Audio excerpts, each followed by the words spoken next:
sense moise mimne njire moyo kone kinga gati aboro kigwa babiri bagusirwa amone nsemeli endagira nigo chiskuru ikomne isato kurwa sensemeli ambere south babiri bakonyorobo konyi bwendagira abwase boigo abangi babiri batamna ni serikali gwetera ase wizara isemi ebegete mirobiri sene yogo chia kone kinga aboro kigwa konyora bale endagira achiskuru njire mo yogo kinia ebirengo bya masoma. Hali hii ya kusaidia watoto ndio waweze kuwa kwa darasa kwetu sisi tumeona inainua enrollment ya watoto, pia ina improve kuongeza grade ndio watoto wavuku zangu kila siku kwenda nyumbani.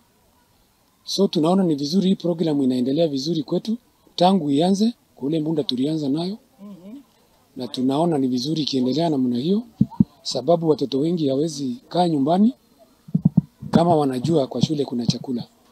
Juu kule nyumbani kuna kuanga na challenges, unapata za zingine kwa mama hakuna chakula, na kwa hivyo mtoto kama anajua chakula iko kwa shule hawezi kaa nyumbani. So tunaona ni vizuri ina improve enrollment, pia ina upgrade the grade ya watoto kwenda na kusoma na nguvu na kuongeza bidii. Pia kwa wazazi pia wanakuwa wamepunguziwa mzigo, sababu wanajua mtoto akienda kwa shule anapata chakula na anakula na lishe bora.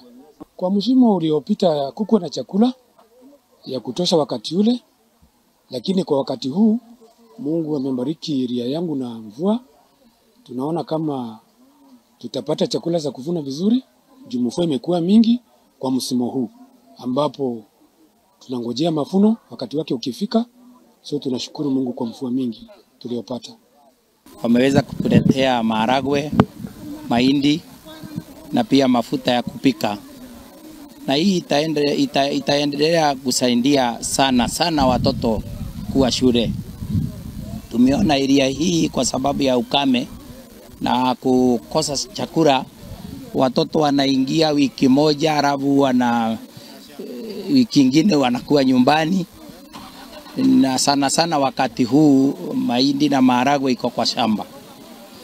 Kwa hivyo mimi naona mpaka 10 wamesaidia wazazi kiwango kubwa sana, na hii itafanya masomo ya pande hii iendelee mbele sana.